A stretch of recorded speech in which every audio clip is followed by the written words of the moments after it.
Hujambo na nikukaribishe tena mtazamaji wa The World News katika kipindi hiki cha ulimwengu wa siasa. Bado tunaendelea kukujuza mengi yanayojiri katika ulimwengu, lakini moja kati ya yale tuliokuwa nayo ni pamoja na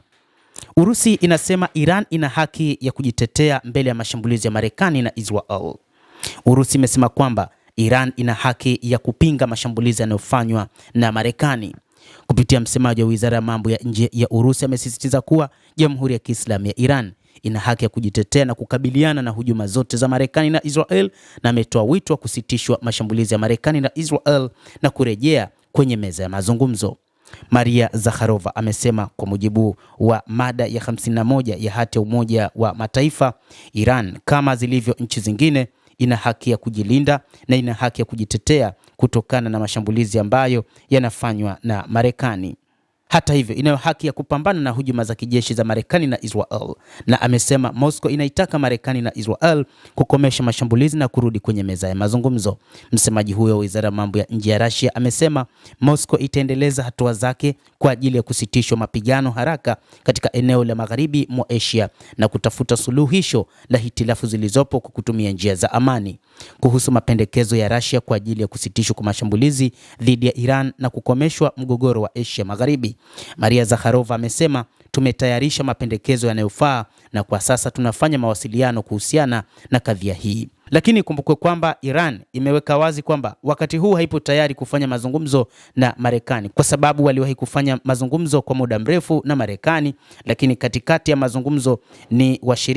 mshirika wa Marekani Israel ambaye ameingilia kufanya mashambulizi dhidi ya Jamhuri ya Kiislamu ya Iran, huku kumbukizi zikirudi katika kipindi cha mwezi Juni mwaka uliopita, ambapo wakati Iran ikifanya mazungumzo na Marekani, ni Israel ilikuja kufanya mashambulizi katika maeneo mbalimbali nchini Iran, jambo ambalo lilikuja kusababisha kuuawa kwa makamanda wa kijeshi wa taifa hilo la Kiajemi, ambapo Iran ilianzisha wimbi kubwa la mashambulizi ikiwa ni pamoja na kushambulia ngome kubwa ya kijeshi ya Marekani ya Al Udeid iliyoko huko Qatar. Hata katika kipindi cha vita hivi ambavyo wakati huu vinatimiza siku yake ya 14, wakati Iran ikiendelea na mazungumzo na Marekani, ni Israel ilikuja kufanya mashambulizi, huku Marekani ikija kutangaza kwamba wao wameshiriki pia katika mashambulizi hayo. Hiki ndicho ambacho kimeifanya Iran kuanzisha mapambano kwa ajili ya kujilinda zaidi na kuhakikisha kwamba inaharibu miundombinu ya msingi ya Marekani katika eneo hilo la Mashariki ya Kati. Mtazamaji wa The World News, hayo ndio tuliokuwa nayo, ni kile ambacho kimeelezwa na Urusi kwamba